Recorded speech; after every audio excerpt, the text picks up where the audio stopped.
Hey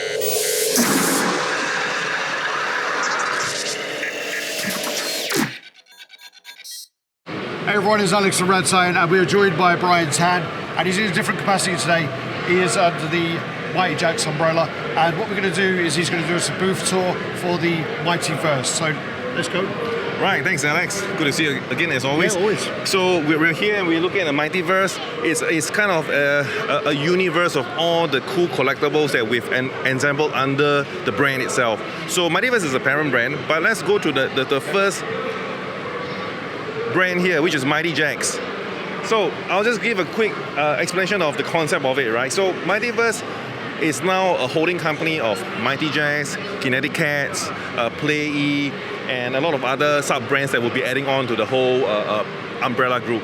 So Mighty Jaxx basically is the art toys department. So you have the vinyl art collectibles, the PVC stuff. So if you take a quick look at some of the art toys, I think it gives people an understanding of what we mean by art toys, right? It's you got Ninja Turtles throwing a pizza. We go to the back and he goes front. Yeah, he goes to the front. You go that way, Tyler. Yeah.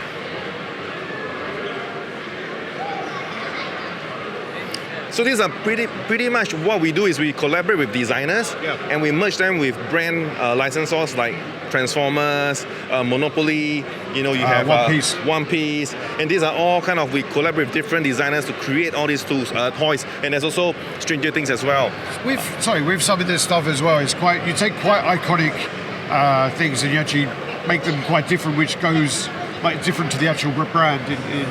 So like for example, you've got the Monopoly guy here, in a pose that you would never see him. Right.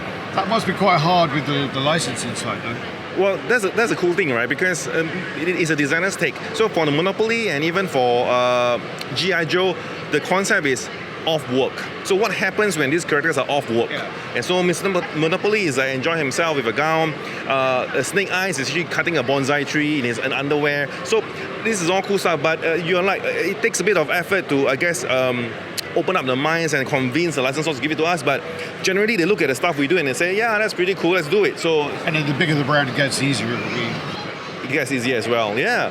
And then you can see some more of the other more art toys. Like we've got Vomit Kid, we've got the balloon dog. Jason Feely. So as a gauge of understanding what art toys is generally a merger of popular culture stuff, but with designer takes on it. Yeah.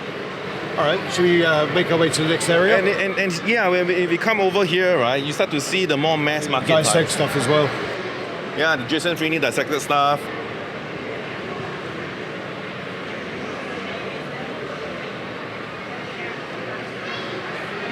So over here, you get to see a lot more of the blind box or mass market products that we have. You can see here, there's Garfield.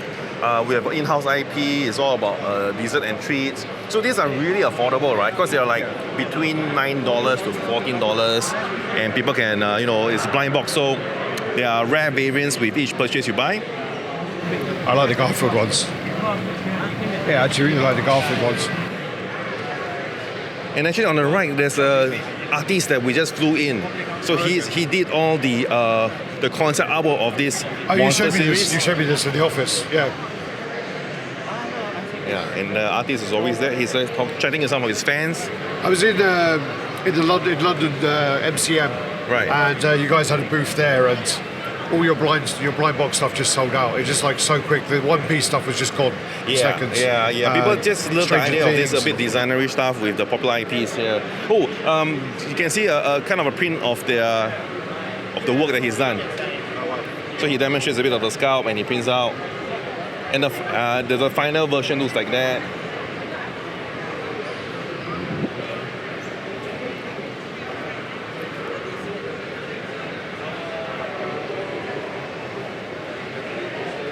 And this also have plans to make it to an NFT and all. Yeah. And then there's a final one over in the case over there. Oh yes, the full coloured ones.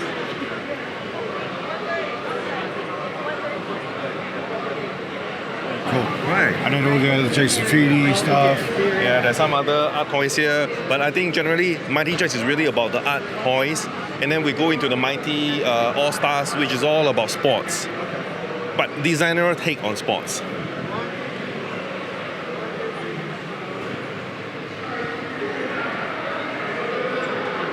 So if you're into sports like F1, NBA, football, you see all the things we've done here. I'm glad that you called it football, not soccer. Oh, sorry. No, I'm glad you called it football. Oh, okay. Well, I'm glad you got it correctly.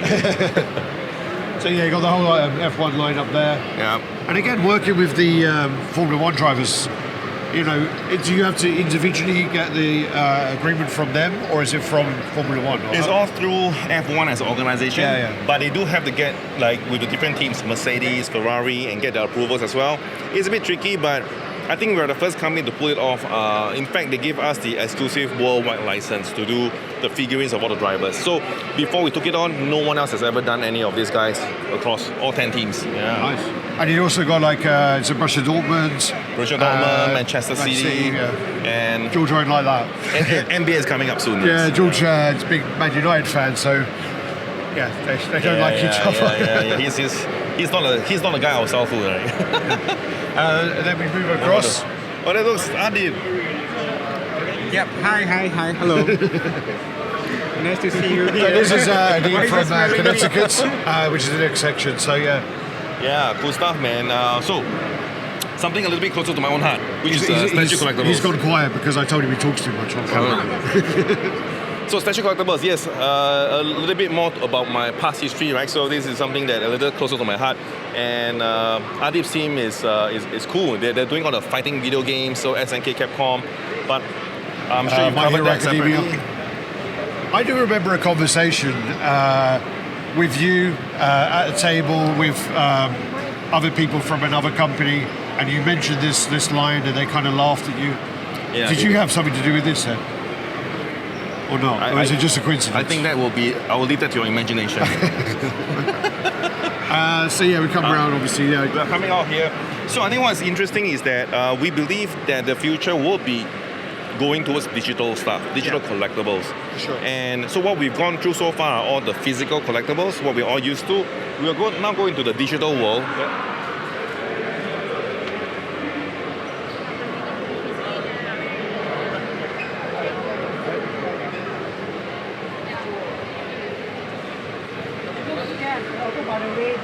So you can kind of see that for the digital collectibles, it is not just NFTs, right? It's anything that is digital assets that you can own, and it's something that you can collect and you can display. So we've got some of the solutions here where you can buy something that you own on the digital world, but you can also display in a physical display frame. We'll pass by that later, right? So, but I think we'll start from here, which is nice. Because also there was some stuff you did recently on Sandbox with collaborating with Sideshow as well. Yes, we did the collaboration with Sideshow. So Sideshow is also a company that really believes in the digital world. So together with them for the Halloween festival, we did Spectacular. Yeah, Spectacular. We did a Sandbox activation. So you can go in, play a mini game. You will see Call of the Day characters inside. There's more stuff we're going to do with Sideshow. The cool partner to work with. And how do you obviously in some areas the kind of NFT is a bit of a dirty word, and a lot of people don't. Can you explain anything to do with the NFT side of it? Yeah, I mean, NFT is currently sort of a dirty word because of the recent downside of all the crypto and things that's happening to it. And I think there's a lack of understanding what this sort of medium is. So there's been a lot of hype, and I guess a lot of scams in a way. So it created all this negative understanding of what NFT is. So for us, what we're trying to explain here is that NFT is just a form of a digital collectible. It's just one of the technology or the technology. And it doesn't have to be an image either. It could be an image, it could be music, it could be music, film, it could be absolutely anything. It can be a video clip. So all this can be sort of digitized and make it unique with a token so that you can own it.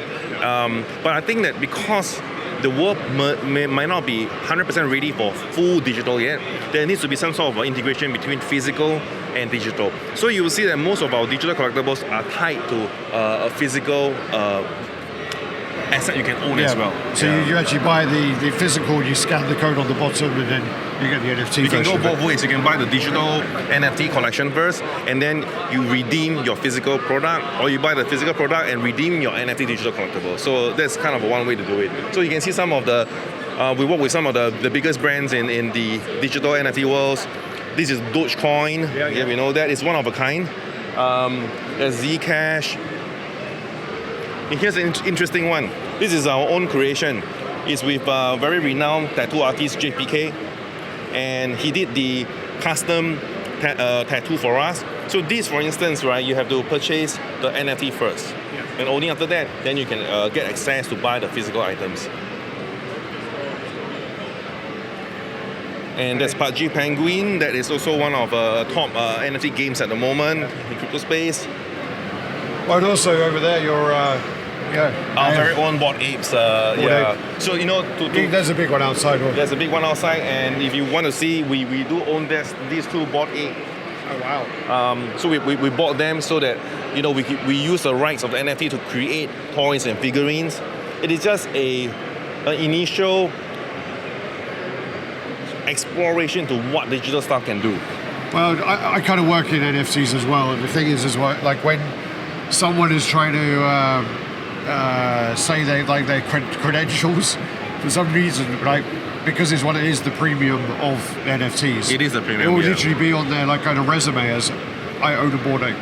Bored Ape and CryptoPunk, those are the ones, yeah. So those are the good stories, the good ones, and of course there's a lot of the other not so great ones. So I think it's still very new, but we need to be in the forefront so that we can break the boundaries and create new stuff for collectors. Yeah. Okay. Let's go into the kind of lounge area there. Lounge area. So as part of the, we have great products, digital, but we need channels. So we just acquired PlayE as a distribution partner where they can distribute games and physical and digital collectibles for us. So yeah. You wanted to talk about those frames? Oh yeah, I forgot. Yes. Do you want to come around the front? We can be here, Brian. We can be here? All right. Yeah. Little Bored Ape.